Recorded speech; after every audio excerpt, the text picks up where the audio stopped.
정비사업 관련 어떤 시장 동향이랄까 여러 그런 부분에 대한 시사점을 먼저 살펴보고 그런 연후에 구체적으로 앞서 우리 황관석 박사님께서도 자세히 주택 시장 전망을 하셨지만 결국 수요가 있는 곳에 공급, 그 중요한 공급 원인, 주택 공급 원인 결국은 정비사업, 재건축 재개발 또는 리모델링을 통해서 공급하는 수밖에 없다. 그런데 이러이러한 문제점이 있어서 걸림돌이고 그래서 적절한 주택 공급이 이루어지지 못하고 있다는 주제로 우선 재건축 부담금제 폐지와 또 임대주택 공급을 늘리기 위해서라도 여러 가지 사업성 개선을 해야 되는데 그런 부분, 그 다음에 정비사업 구역 내 공공시설, 공공기업 관련된 부분, 그리고 사업이 상당히 걸림돌이 되는 것 중에 하나 중에 많은 요소도 있지만 특히 이 정비사업은 많은 75개 공종에 많은 사업이 있습니다. 그러다 보니까 이와 관련된 많은 이해관계자들이 조합 집행부를 들어오려고 하고 장악하려고 하고 그런 과정 속에서 많은 갈등이 있고 그렇습니다. 뭐 100% 꼭 그런 것만 아니지만 물론 조합 집행부가 비리가 있고 문제가 있어도이지만 대개 보면 조합장을 하거나 임원을 하려고 불신 탄핵을 하거나 이런 것들이 좀 많이 있습니다. 물론 근본적으로 문제가 있는 조합 집행부는 반드시 그런 개선을 해야 됩니다. 반드시 탄핵을 해서 새로운 임원으로 바꾸는 게 맞습니다. 어쨌든 이런 근데 너무나 현행법이 조합 집행부, 조합장을 포함한 집행부 교체가 용이해서 각종 이권 세력들이 여기 이런 틈을 타서 좀 조합을 개선하려고 하는 임원을 집행부로 장악하려고 하는 그런 시도들이 있어서 그런 소집 요건을 좀 강화하는 측면. 그다음에 리모델링 사업. 리모델링 사업은 우리 주택 건설 산업적인 측면에서도 매우 중요하기도 하지만 사실은 주거 환경, 그러니까 현행 서울시 도시계획 조례, 특히 도시 주거환경 정비 조례로 보면 1992년도에 준공된 그 아파트의 경우, 공동주택의 경우 40년이 지나야 재건축을 할까 말까를 고민해 볼 수 있는 거거든요. 그렇다면 이 아파트를 짓고 입주했을 때 보통 15년 지나면 벌써 배관이나 이런 것들이 노후가 되고 그래서 녹물이 나오고 그래서 보건위생상도 무지 안 좋습니다. 그리고 여러 15년 전, 20년 전에 건축 설계한 것들이 여러 가지 환경이 변하고 그래서 그런 것들을 개선하기 위한 리모델링이 필요한데 현행 리모델링 관련 주택법은 상당히 리모델링에 저해 요소가 있어 관련된 제도 개선안을 또 준비해 봤습니다. 마지막으로 특히 재건축 재개발 구역 내, 정비구역 내 상가 여러 가지 근린생활시설들을 포함한 상가가 있는데 이러한 부분들을 어떻게 조화롭게 잘 특히 상가의 규모가 종전에 그러니까 상가 이 상거래의 이 패턴이 많이 달라지고 있지 않습니까? 오프라인에서 사기보다는 특히 SNS 뭐 전자상거래를 통해서 그다음에 대규모 그런 그 매장을 통해서 이런 주문하고 그런 어떤 판매 행위가 많이 달라지기 때문에 종전 20년, 30년, 40년 전에 설계했던 그런 어떤 상가 설계, 근린생활시설 설계는 바꿔야 되거든요. 그래서 그런 부분에 대해서 제도 개선을 생각을 해봤습니다. 우선 정비사업 관련된 시장 동향을 한번 살펴봤습니다. 우선 주택 수요, 황관석 부연구위원님께서도 자세히 주제 발표해 주셨지만 결국 수요가 있는 곳에 적절한 공급을 해야 되는데 그동안은 이제 계속 주택 부족 부분을 신도시를 만든다거나 구도심의 위각에 이런 택지를 개발해서 베드타운을 만드는 것이 많았습니다. 이거는 정말 환경적으로도 문제이고 결국 이러한 도로라든가 그다음 공원 포함해서 도시 전기, 도시가스 포함한 기반시설들을 깔아야 되기 때문에 한 번 깔면 영원한 것이 아니라 계속 메인테너런스, 관리 유지관리 해야 되지 않습니까? 그러면 엄청난 계속 유지관리 비용이 드는 거예요. 따라서 이렇게 위각에 무분별하게 베드타운을 만드는 것은 잘못된 겁니다. 오히려 그 반환경적 정책이고 오히려 어떤 측면에서는 투기꾼들의 먹이 내지는 그런 것들도 있었지 않나. 결국은 사람들이 모여서 만든 도시 그래서 모든 행정기관을 포함한 여러 가지 기반시설들 잘 그래도 나름대로 갖춰져 있는, 그렇죠? 도로뿐만 아니라 공원뿐만 아니라 상하수도라든가 이런 여러 기반시설들을 좀 개선해서 여기에 그 편리하게 함께 살 수 있는 그러한 도심의 주택 공급을 해야 되는데, 그런 이제 그에 따라서 그런 주택 수요에 대해서 한번 살펴봤습니다. 이 부분은 사실은 이제 토지주택공사 연구원에서 연구한 금년 2월 보고서를 제가 참고로 한번 살펴봤습니다. 그동안 2012년에서 23년까지의 주택 공급 실적을 분석했습니다. 토지주택공사의 연구원에서 그걸 지난 2월 달에 발표를 했는데, 이게 보니까 이제 총 멸실률법이라고, 멸실률, 주택이 재건축이나 재개발하면 멸실을 하지 않습니까? 그런 멸실률, 뭐 그런 비슷한 멸실률법 기준으로 해서 그러한 새로운 주택이 생산이 되고 또 멸실되는 그런 걸 계산해서 총 멸실률법으로 계산했을 때 연평균 분양이 35만 8,600호가 필요하다.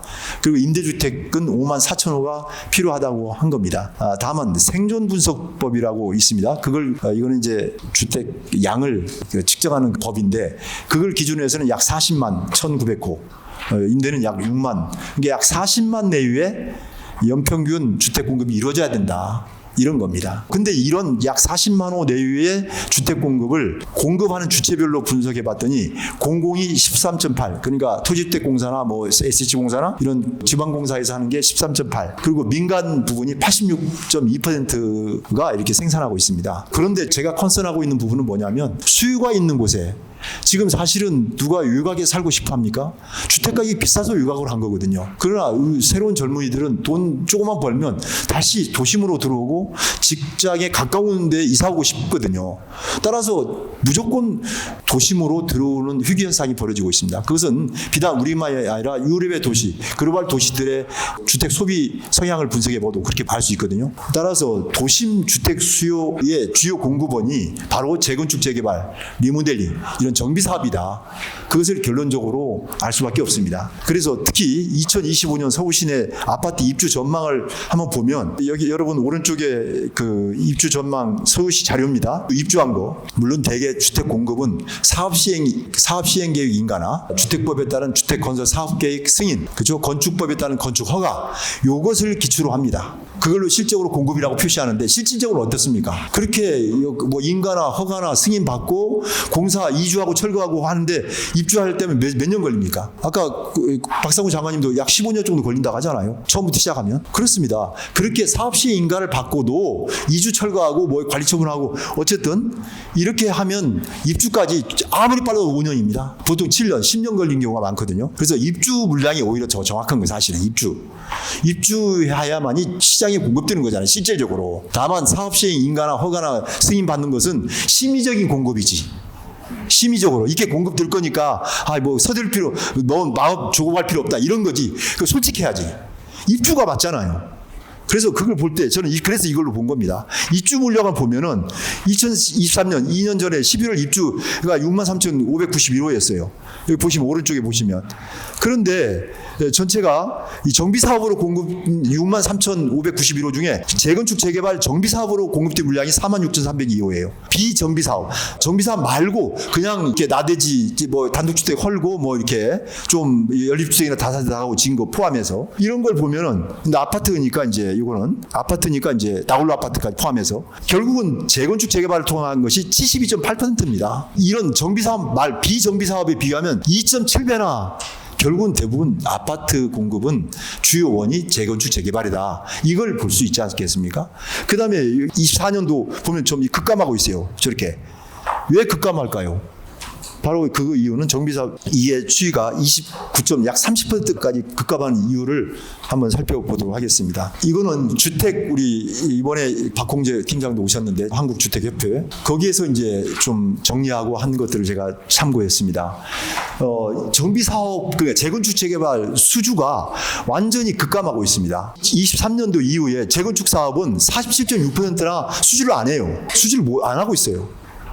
그러니까 이것은 그 말이 뭐예요? 뭔가 시공사 선정이 돼야 공사하든 뭐 생각해 볼 거 아니에요? 이렇게 급감하고 있다는 것은 향후에 입주 물량이 엄청나게 급감할 수 있다는 것을 암시하는 거 아니겠어요? 이렇게 보시면 그 한국건설산업연구원에서 최근 2년간 정비사업 수주 추이를 보면 이렇게 민간의 48.6% 그리고 전체 재건축 재개발, 그러니까 재건축이 48.6, 재개발이 뭐 2.2%인데 결국 이렇게 27%에서 최종 합계로 본다면 47.6% 이렇게 엄청난 그런 23년 기준으로 재건축 민간 수주액이 전년 대비 48.6%를 감소하는 그걸 볼 수 있습니다. 그리고 이제 수도권의 건설 수주 추이를 보더라도 서울이 24.9% 감소, 인천이 20.9, 경기도가 35.6 계속 이렇게 수주가 감소했다는 것은 결국 시공사들이 정비사업을 수주 안 하고 있다는 거 아니에요. 그 이유가 뭘까요? 그 이유는 바로 건설 환경이 나빠졌다는 거죠.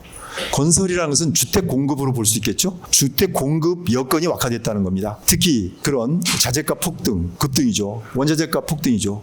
러시아 우크라이나 전쟁 이후에 특히 중국을 중심으로 해서 원자재 보호주의로 가고 이런 겁니다. 그래서 이렇게 보시면 건설 공사비 지수가 엄청난 생산자 물가지수 이 추이를 보시면 결국은 비율로 본다면 26.4%, 51.8%, 주거용 건설 공사비 지수가 주거용은 26.4%, 생산자 물가지수 시멘트 같은 경우는 51.8%, 그다음에 생산자 물가지수 레미콘 이건 41.1%. 결국 자재 공사하기 위한 자재값 이 엄청나게 오르고 특히 인건비 뒤에 나옵니다만 뭐 예를 들면 근로자들의 52시간 근로라든가 여러 그런 건설 공사하는 환경이 나빠진다는 거죠. 그리고 정부에서는 그동안 20차례에 걸쳐서 부동산 대책을 발표하면서 결국은 주택 공급을 오히려 저해하는 규제 정책만 발표했다는 거죠. 계속 그런 것들이 볼 수 있고요. 어쨌든 이렇게 뭐 여러 가지 물론 이제 공사 품질을 좋게 해야 되겠죠. 뭐 실내 공기질 측정 강화라든가 층간소음 이건 당연히 없애야 되겠죠. 그렇기는 합니다. 근데 이거 다 비용과 관련된 것이고 또 사전 방문, 사전 입주일 뭐 45일 전에 의무화했죠. 뭐 이런 것들.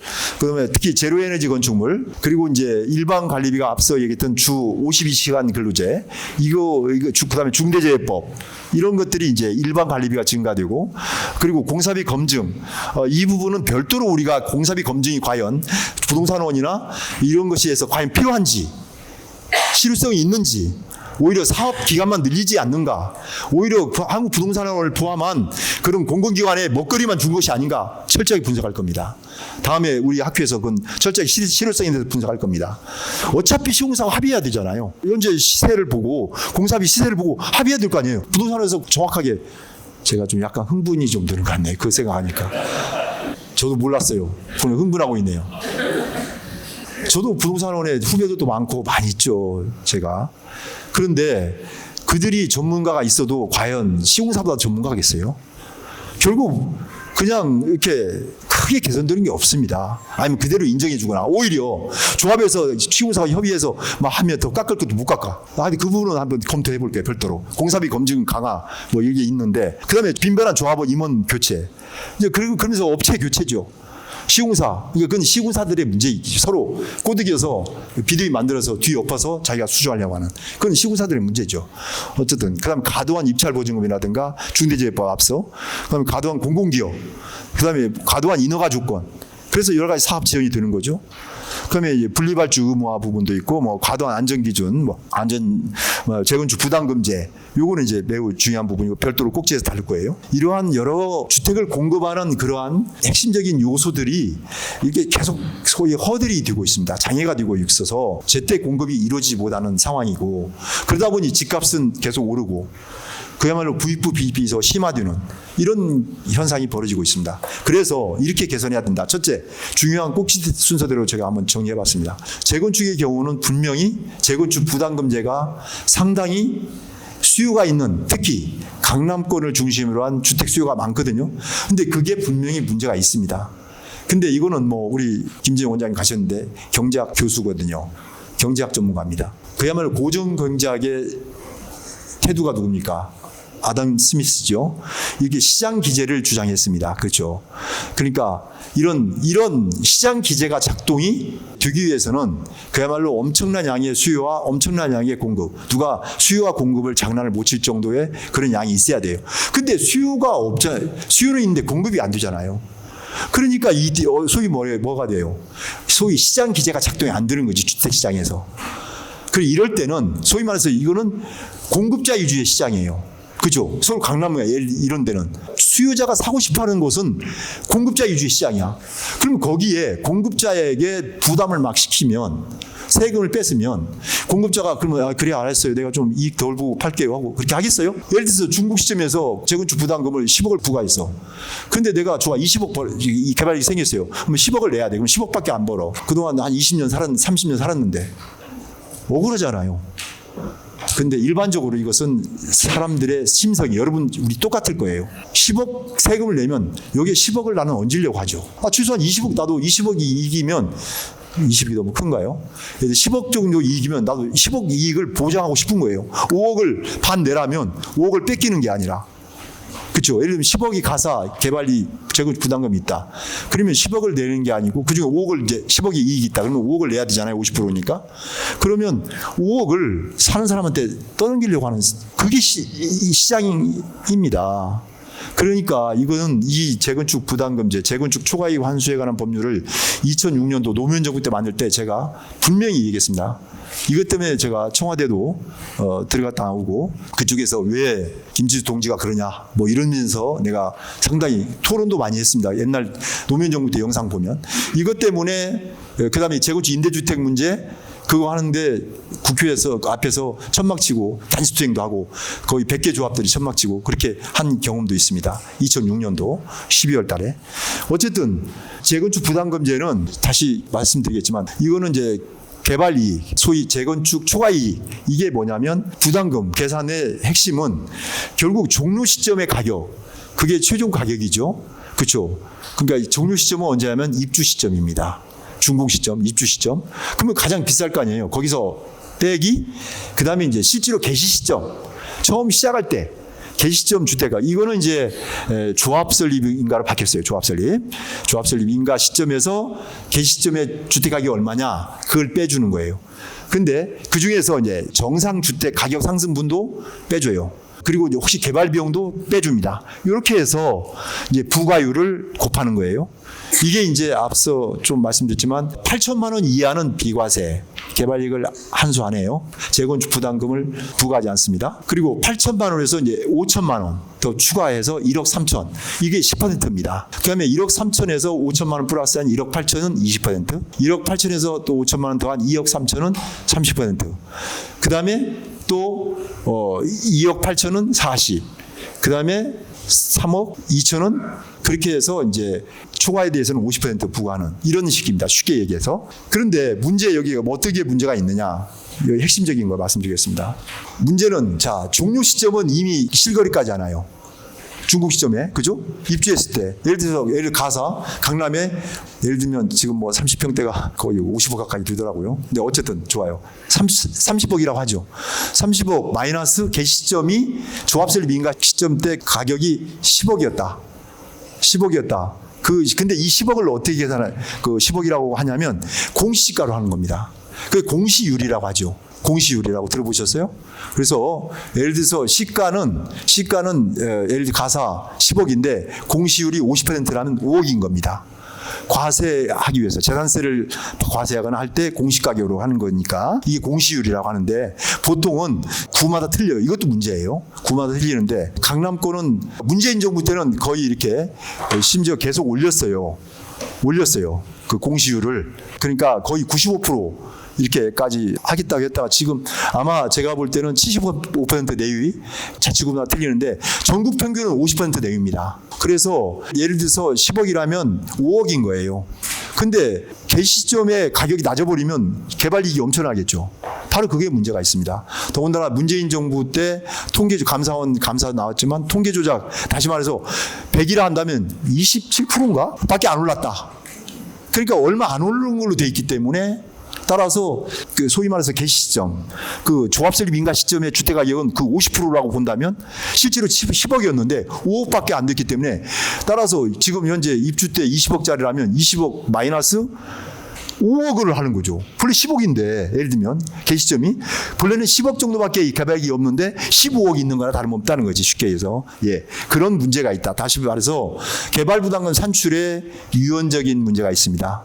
계량에 똑같은 형평성이 있어야 되는데 종료 시점이나 개시점이나 종료 시점은 시가로 개시점은 공시가로 현재 개발 부담금 산출 방법도 똑같이 감정평가를 하거나 그렇게 되어 있습니다. 개발 부담금을 부과할 때. 근데 이것만은 재건축 초과이익 환수에 관한 법률에 개발 재건축 부담금 산출하는 것만은 유연적인 요소가 분명히 있습니다. 이건 저는 유연이라고 생각합니다. 어쨌든 그래서 지난 24년 6월 5일 김은혜 의원 중심으로 요 재건축 초과이익 환수에 관한 법률은 유연성도 있고 여러 가지 재건축 사업을 못하게 하는 안 하게 하는 그런 또 하나 더 나가서 오히려 주택 가격을 상승할 수 있는 그런 요인이 된다. 강남 집값이 상승한 이유는 이런 심리적 요인이 있다. 개발 부담금을 재건축하고 나면 개발 부담금을 5억 예를 들면 10억 내야 되니까 그걸 추가로 여기에 얹는 팔려고 하는 사람한테 얹어서 주택 가격이 폭등하는 오르는 매매가 이루어지면 오르는 거고 안 그러면 매매가 안 이루어지는 거죠. 안 이루어지는 거죠. 그러면 주택시장이 하강된다는 거 아니에요? 그러면 정부는 또 주택 가격이 떨어지면 또 올려 완화시켜요. 그러니까 그런 문제가 반복되기 때문에 결국은 오를 수밖에 없다는 거 아니에요? 그러면 결국은 주택가격만 오르게 하는 요인이 되는 것이고 심화시키는 것이 이런 재건축 부담금제다. 저는 그렇게 생각합니다. 두 번째, 다음은 임대주택 공급입니다. 임대주택을 공급하는 거죠. 재건축의 경우는 재건축에 서울시가 이제 정비계획 수립할 때 서울시는 도시계획 조례상 용도지역 세분화할 때 아시죠? 1, 2, 3종 일반 주거죠. 예를 들어서 3종을 얘기하겠습니다. 3종의 경우는 250%. 그러나 현행 국토개혁 및 이용에 관한 법률 시행령 별표에 각 용도지역별 용적률이 있습니다. 그 상한선은 3종인 경우 300%거든요. 그러면 서울시하고 50%. 그러니까 서울시가 도시계획 조례로 중세분화할 때 50% 줄여놨어요. 그리고 이제 그걸로 기준 용적률을 해가지고 정비계획 수립할 때 이제 법률에서 정한 상한선까지 올려주면서 그것의 반을 임대주택으로 받는 거예요. 재건축의 경우는. 그러니까 50% 정도라고 생각하면 돼. 50%의 반인 25%를 재건축 임대주택으로 소형평으로 지어서 임대주택으로 받습니다. 그리고 토지는 무상으로 기부차를 하도록 되어 있습니다. 현행 법에. 그리고 이 임대주택 지은 것은 국토교통부 장관이 고시한 임대주택 매입 비용, 그게 표준건축비였는데 얼마 전에 기본형 건축비의 80%로 바꿨어요. 그러니까 그래도 많이 개선된 건 맞아요. 근데 그걸 계산해 보면 아마 서울 강남은 700만 원 안 들 거래요. 계산한 것도. 근데 이 아파트를 짓기 위해서는 임대주택만 그 700만 원 갖고 지는 게 아니잖아요. 똑같이 조합원 분양분이나 일반 분양분이나 다 똑같이 짓잖아요. 아파트 조경도 하고, 그죠? 또 도로도 만들고, 공원도 만들고, 어린이노트도 만들고 다 똑같이 하잖아요. 어떤 거 하나 임대주택만 별도로 한 게 없잖아요. 요즘은 더군다나 소셜 믹스예요. 다 섞습니다. 그렇기 때문에 똑같아. 조성원가가 똑같다. 여기에 건축비뿐만 아니라 설계비, 감리비, 소위 조합 운영비까지. 그죠? 특히 제일 큰 게 뭐겠어요? 이주비에 대한 금융비용, 사업비에 대한 금융비용. 이게 큽니다. 사업 지연에 따라서는 또 엄청난데. 이게 조성원가예요. 이것을 토지는 무상 기부채납하면서 임대주택을 바로 기본형 건축비의 80%만 가져간다? 계산해 봤더니 반값도 안 되고 서울 강남은 33분의 1도 안 되고요. 강북도 적어도 조성원가의 40% 넘지 않을 겁니다. 서울 강북도. 예를 들어서 가사 표준건축비 매입비가 아마 700만 원 절대 안 되고 600만 원 내외 아마 들 거예요. 근데 실제로 조성원가는 1,500만 원 아마 넘을 겁니다. 그러면 제곱미터당 얼마 차이 나는가요? 최소한 100만 원 이상 차이 날 거고 제곱미터당. 그러면 총 사업계획에서 나온 임대주택 총 면적이 나오잖아요. 몇 제곱미터인지. 그 곱하기 최소한 100만 원 해보세요. 얼마인지. 당장 여러분 지금 현재. 아마 최소한 수백억에서 몇천억 되는 데도 있을 겁니다. 이걸 뺏어가는 거예요. 뺏어가는 겁니다. 정확히 표현하면. 결국 이것은 다 원가죠. 결국은 부담금이잖아요. 그러면 재건축을 못하든지 재개발을 못하든지 계산해봐서. 그러니까 공급이 안 되고 시공사들은 수주해봤자 잘못하면 명불비용 생기게 안 하는 거예요. 수주를. 아까 앞서 얘기한 것처럼. 결국 말로만 뭐 공급 안 하겠다. 재개발 재건축 표어들라고 뭐 완화시키겠다. 말로만 하고 안 해. 또 모르니까. 이게 무슨 특혜인 줄 알고. 말도 안 되는 겁니다. 그래서 그런 부분 저는 분명히 공부하는 사람으로서 연구하는 사람으로서 어떻게 하는 것이 시장을 원활하게 하고 시장 기제가 작동이 될 수 있는 방법인지는 저는 자신합니다. 그동안 계속 규제 환경론자들 계속 재건축 재개발 규제해야 된다, 용적률 규제해야 된다 했던 사람들 결국 이 사람들 강남에 집 두 채, 세 채 갖고 있는 사람도 있고 그죠? 소위 진보라고 하는 사람들 예를 들어서 자기는 뭐 민주주의 어쩌고저쩌고 하면 저도 감옥 갔다 온 사람입니다. 학생운동하고 노동운동 하다가 저도 그런 가치를 알고 그런데 어쨌든 그런 정책에 대해서는 문제가 있어요. 제가 특정 정당을 이해하는 게 아니에요. 이런 부분이 있고요. 자, 그 다음에 이제 세 번째로는 정비 예정구역이나 정비구역 내에 이제 공공시설, 공공기여 인정 부분이 있습니다. 요거는 지금 실제로 이걸 잘 모르고 넘어가는 경우가 있더라고요. 그래서 이거는 실제로 우리 노원의 상계동 쪽에 보람 아파트가 있어요. 실제 사례입니다. 여기 보니까 이제 여기서 이제 자료를 제가 받았어요. 일부러 달라고. 그러니까 거기에 보면 4,400세대니까 현재 있는 게 거의 4,000세대. 제 기억이 그렇습니다. 엄청 높습니다. 거기에 신도시급이지 거의. 그럼 여기에 이제 도서관도 있고 공공청사도 있고 그렇죠? 그다음에 공원도 있고 어린이 도서관도 있고 여러 공공시설이 있어요. 그러면 그 구역 내 이거를 아파트만 세게 짓고 이거는 그냥 옛날 20년 전에 상계 신도시 만들 때 지어놓은 막 완전히 구닥다리 이걸 그대로 있으라고요. 학교별로 나오고 빗물 새는데 이것도 함께 하는 게 맞잖아요.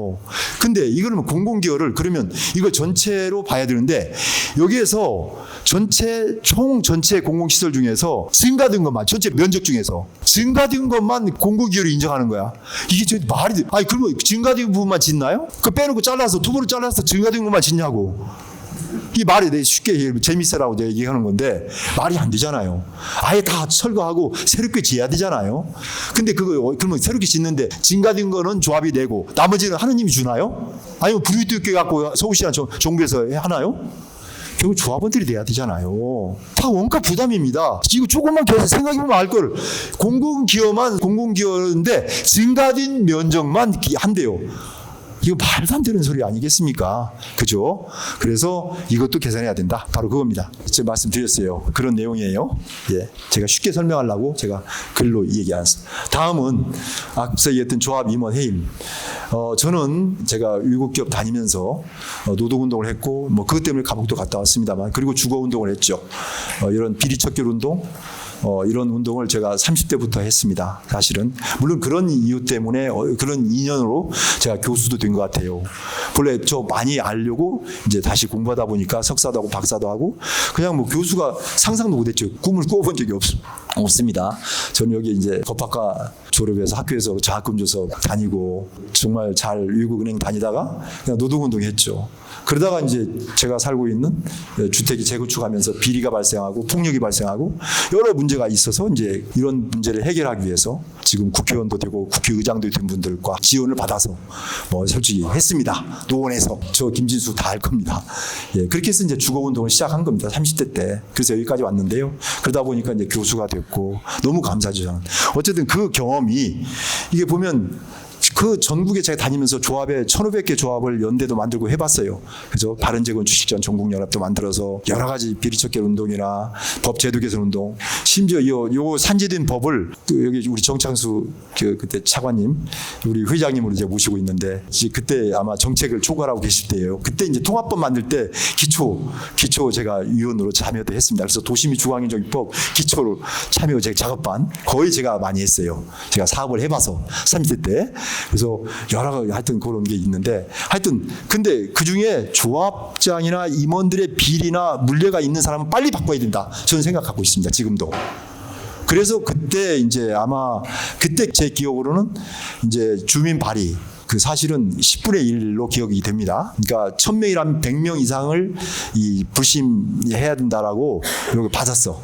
근데 어느 때인가 5분의 1로 바뀌더라고요. 그렇게 50명만 밖에 예를 들면 50명만 그러니까 쉽게 동의 몇 명만 이렇게 서명 받아서 불신 탄핵을 상신해서 만약에 조합에서 불신 총회를 안 열어주면 발의자가 대표가 돼서 자기가 총회 열어서 바꾸는 거예요. 그러다 보니까 물론 비리가 있고 불투명하고 여러 문제가 있는 조합장이나 임원이 있다면 그걸 개선해야 됩니다. 저는 지금도 분명합니다. 그걸 운동을 또 우리 학교에서 지속적으로 할 거예요. 그래서 그런데 내가 볼 때 그런 게 없는데 이제 인터넷에 빨리 그 회의록이라든가 도시및 주거환경정비법 시행령에 법률에 있고 시행령에 7일 이내 14일 이내에 올려야 되는 그런 여러 가지 정보가 있습니다.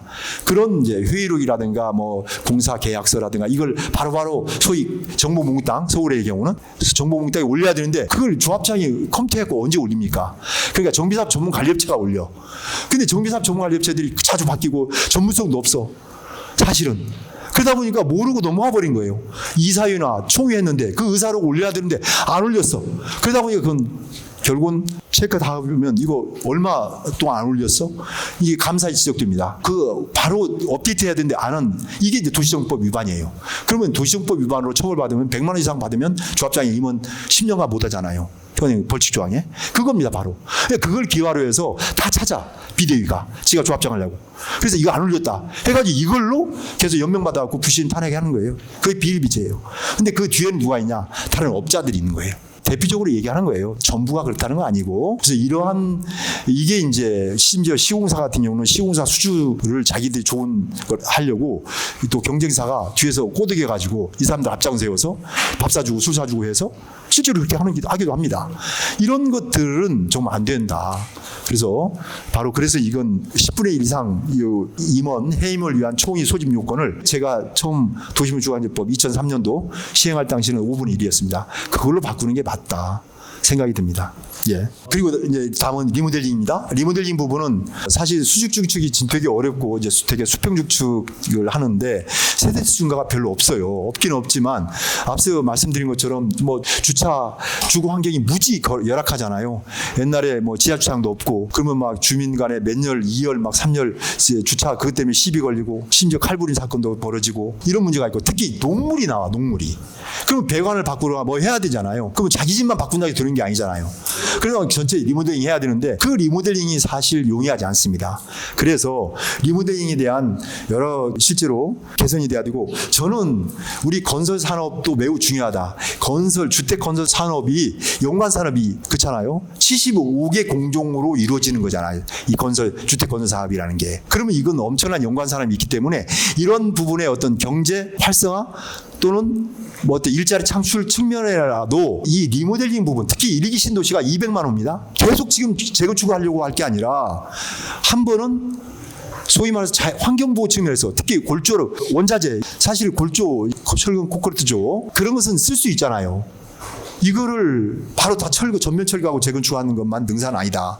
그래서 이걸 남겨놓고 여러 가지 주거 환경을 정비하는 그런 리모델링 사업이 활성화돼야 된다. 그런 생각이 듭니다. 그래서 이 부분에 대해서는 그동안 여러 가지 리모델링 사업 추진 프로세스 제도 개선이 필요하다 해서 한준호 의원, 민주당의 한준호 의원을 중심으로 해서 또 이 작년에 이 부분에 대한 리모델링 문진석 의원도 아마 민주당 의원인 걸로 제 기억이 나는데 올해 2월 20일 날 의원 법안 발의를 했고요. 그다음에 리모델링 사업도 공사비 검증을 좀 할 수 있는 또 하자.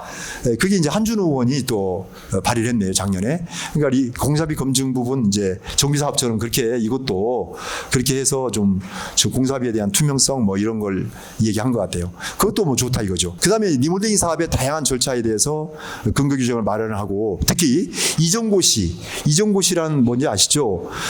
리모델링 하려면 2주를 할 텐데 결국은 이제 공사비 부담금을 내야 되잖아요. 근데 이제 여러 가지 뭐 예를 들면 제한 물건들 뭐 예를 들면 근저당 설정을 한다든가 임차권 뭐 전세권 뭐 이런 여러 가지 그 이후에 뭐 가등기 담보 하여튼 여러 제한 물건들이 추가로 하게 되면 이거를 이제 좀 사업하기가 좀 특히 일반 분양하려면 일반 분양은 조금 세대수가 증가돼서 일반 분양하려면 어떻게 되겠어요? 이걸 쓸데없는 예를 들면 이게 아파트가 리모델링 대상 아파트가 10억인데 여러 가지 제한 물건들이 한 20억 그냥 압류돼 있어. 그럼 어떻게 할까요? 일반 분양하려면 어렵잖아요. 그래서 이런 것들은 재개발 재건축처럼 그대로 여러 가지 소유권과 소유권 이후의 권리들이 그대로 복사되는 전사되는 이게 이정고시거든요. 이걸 해주면 편하지. 여러 가지 안 그러면 조합에서 해방국탁하고 쓸데없는 비용이 들 수 있고 잘못하면 매물 비용이 생길 수 있거든요. 예를 들어서 이 10억짜리밖에 안 드는데 20억이 제한물건이 들었어. 그러면 이 사람 뭐 이주비 뭐 당연히 안 주겠죠. 어쨌든 이분 경매처분 들어가게 되면 결국 일반 분양하려다 보니까 해방국탁 해야 되잖아요. 그러면 10억 날리는 거지 조합에서. 예를 들어서 극단적으로 해서 그런 문제가 있을 수 있습니다. 그래서 이건 이정고시를 통한 등기하는 것이 필요하다 생각이 듭니다. 이거는 괜찮은 것 같아요. 이거는 이제 그 주택법 일부 개정안 고동진 의원을 중심으로 해서 의원 또 입법 발의했더라고요. 그다음에 이제 뭐 리모델링 계획 수립과 아니면 추진 절차 개선 이런 부분도 있고 이런 어떤 리모델링에 대한 전반적인 것이 필요하다. 이 부분은 리모델링 전문가들 앞으로 토론자님께서 또 얘기해 주실 겁니다. 자 마지막으로 재건축 재개발 재개발 정비구역 내에는 특히 재건축의 경우는 종전에 상가가 있어요. 그래서 상가 세대수 대비 예를 들면 제 기억에 1.5제곱미터인 경우도 있었고 어떤 경우는 1.3 계속 제도가 점점 상가 규모를 줄여왔던 기억은 납니다. 어쨌든 그러다 보니까 옛날에는 이 편하게 아파트에서 주민들이 생활 소비재를 쉽게 구입하기 위해서 상가를 많이 만들었어요. 근데 지금 상가 이렇게 생활 소비재를 구매하는 패턴을 보면 쿠팡이라고 얘기하면 좀 이상할죠. 하여튼 어쨌든 그런 대형 물류센터 갖고 있는 대형 마켓들. 그다음에 SNS 통해서 직접 구매하잖아요. 그리고 이마트도 있고 뭐 롯데마트도 있고 많이 있잖아요. 그런 데서 대규모 사거든요. 그러니까 단지 내 상가가 거의 죽어가고 상가 분양도 잘 안 되고 공실이 늘어나고 이런 경우가 있습니다. 그래서 그러면 지금 종전의 재건축 재개발 상가 규모만 그대로 지어버리면 공실로 남고 이거는 완전 유령화될 수도 있고 그거 안 되잖아요.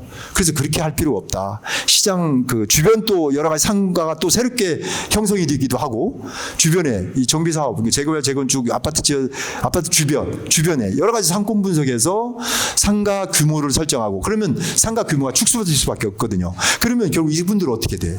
용세 상인들인데. 근데 한편 옛날에는 서울 강남 같은 것뿐만 아니라 상가가 비쌌어요. 아파트보다. 근데 지금은 어떻습니까? 아마 상가의 3분의 1 가격밖에 안 될 거예요. 평균으로 예를 들면. 그렇게 떨어졌습니다. 상가가. 그러면 지금 현행 법률을 본다면 최소한 최소 분양단위 최소 평형의 소위 1대1 그러니까 예를 들면 25평형이 강남에 같은 경우는 예를 들어서 가사 1억이라면 25억이잖아요. 그러면 25억짜리 상가꾼인 사람은 없습니다. 상가 없어요. 25억짜리. 엄청나게 큰 거 갖고 있는지 않고 한두 명 둘까 말까. 그럼 나머지 다 청산해야 되지. 이러면 어떻게 되는 겁니까? 그래서 그러면 재건축 하는 경우는 정비구역 가운데 상가가 있으면 어떻게 할 거예요, 이거? 물론 토지분할 특례 제도가 있어요. 만약에 동의 안 하면 여기만 분할하고 그냥 할 수 있습니다. 실제로 송파구에 고집 피우다가 상가만 별도로 도로변이 있었거든요. 자기들이 한다고 결국은 획지했거든요. 정비계획 변경했습니다. 엄청나게 후회하고 있습니다. 같이 해야 되거든요, 아파트하고. 거기는 속된 말로 내가 볼 때 망했지. 차라리 같이 했으니 맞는데 너무 상가들이 고집했어. 그러다 보니 그런 현상이 벌어지고 있어요. 그래서 어쨌든 그래서 이런 부분은 아파트 조합원과 상가 조합원이 서로 합의해서 서로 어떤 합의를 해서 하는 것이 좋은데 법은 전체 최근 중앙지법법원의 판결도 이게 이 총회에서 정하는 비율 이런 정관 이거는 안 된다. 결국 도시정비법 시행령 63조 2항에 따라서 전원 동의를 해야 된다. 다시 말해서 요 상가 조합원에게 아파트 분양권을 줄 것인지 말 건지를 조합원 전원의 동의를 받아와라. 이거는 제가 볼 때는 있을 수 없는 하지 말라는 거와 다른 거예요. 이건 잘못 만든 이게 시행령을 만들기 때문에 공무원들이 잘 모르니까 그게 조건은 전원 동의하면 좋긴 좋죠. 근데 이루어질 수 없잖아요. 시행령은 공무원들이 만드는 거니까 국토부에서. 이건 좀 말이 안 되는 겁니다. 그래서 이거 빨리 바꿔야 된다는데 이해했는데 안 돼 이것도. 어쨌든 법은 국회에서 만들지만 시행령은 각 부령에서 하는 거니까 대통령령이니까 대통령령은 각 소관 부처에서 만듭니다. 만들어서 주면 이제 국무위에서 통과시켜서 쓰는 건데 어쨌든 이건 좀 문제가 있어요. 따라서 결국 개선안은 이렇게 아직 있습니다. 63조 보면 이렇게 조합원 전원 동의를 받도록 돼 있는데 이건 가반수 동의. 그러니까 조합 정관에서 정한 관리 처분을 위한 총의를 하거든요. 그러면 이제 총의 의결의 방법은 대개 과반수장 출석에 출석 과반수장 결의입니다. 대개 그리고 이제 정비사업비의 10% 이상 증가라든가 이런 경우 관리 처분을 수립할 때는 3분의 2 동의를 받아야 돼요. 그러면 이제 그거는 이제 3분의 2 동의 받든지 조합 정관에 따라서 하는 게 맞지. 이걸 전원의 동의로 시행해서 아예 법령으로 정해버린다? 그건 좀 문제가 있습니다. 그래서 그건 안 되고 그리고 이제 최소 분양 단위 규모 추산액 이것도 바로 이제 정관 등에서 정하는 비율이 됐는데 이거는 이제 사실 총회에서 하는 것도 본다. 안 그러면 정관에 안 정하면 일로 본다 이 말은 아까 말씀드린 최소평 분양단위 최소평이 25평이거든요. 예를 들면 그럼 25평이 25억이라면 25억 종전자산 평가가 돼야 돼. 권리가격이. 그러니까 그런 경우는 못 간다. 하나도 못 간다. 거의. 그러니까 문제점이 있다. 그다음에 부대복리시설 이것도 이것도 이제 결국은 비율을 어떻게 그러면 정할 거냐. 그러면 그 비율을 그래서 예를 들면 신반포 예를 들면 메이플자이 6월 입주하는 거기는 뭐 매일상가가 있고 거북상가 있고 뭐 있습니다. 제 기억이 다 나요. 거기는 0.1로 한 걸로 알고 있습니다. 따라서 25억이 분양가라면 2억 0.5니까 2억 5천만 있으면 그러면 이제 아파트 분양 신청할 수 있지. 예를 들면 이겁니다. 이 정도 저 주제 발표를 마치겠습니다. 예, 고맙습니다. 마치겠습니다.